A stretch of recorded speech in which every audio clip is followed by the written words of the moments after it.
everyone, my name is Felipe and welcome to another video. Today I will talk about simple present. Simple present statements can be used to describe regular activities, things that you do in your everyday life. For example, I eat breakfast in the car, or things that are true all the time. For example, I don't like mornings.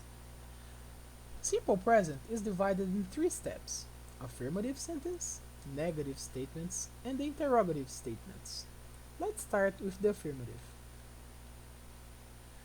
The affirmative statements using the personal pronouns I, you, we, or they. We use the verb on the infinitive without the to that usually comes before the verb. For example, I eat breakfast, you have coffee, we get up late, and they read the paper. When we use the personal pronouns in the third person, however, we use the verb on the infinitive plus we add an s, es, or ies depending on the verb. For example, he listens to the radio, she watches TV, he studies very hard. Before we go to the negative and interrogative, let's talk about auxiliary verbs. They are do for I, you, we, and they, and does for he, she, or it.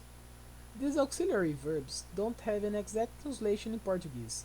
They are only used to help you build the phrase in the negative and interrogative. In the negative, in this form, we use the personal pronoun with the auxiliary verb that we talked before, with the word not, plus the verb on the infinitive. For example, I don't eat breakfast. Don't stands for do not. You don't have coffee. You do not have coffee. He doesn't listen to the radio. Doesn't stands for does not. He does not listen to the radio. She doesn't watch TV. She does not watch TV. Now to the interrogative statements. Here we start with the auxiliary verb, then we use the personal pronoun or the subject, then the verb of the infinitive. For example, do you go to a class in the evening? Do you and your friends play sports?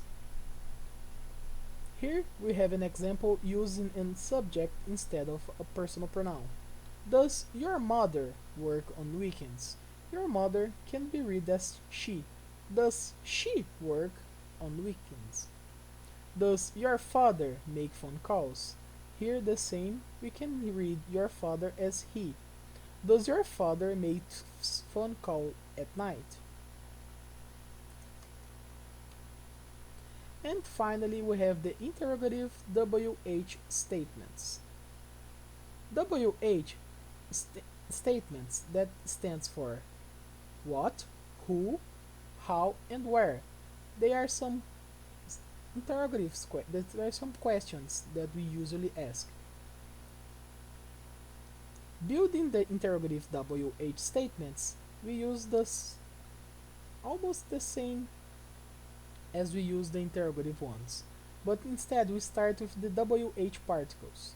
We go with the WH particles, the auxiliary verb, the personal pronoun or subject, then the verb on the infinitive. For example, what do you do in your free time? Who do you go out with? How often does he go out? And where does she go on Sunday nights? That's it. Hope you guys liked it, and see you later.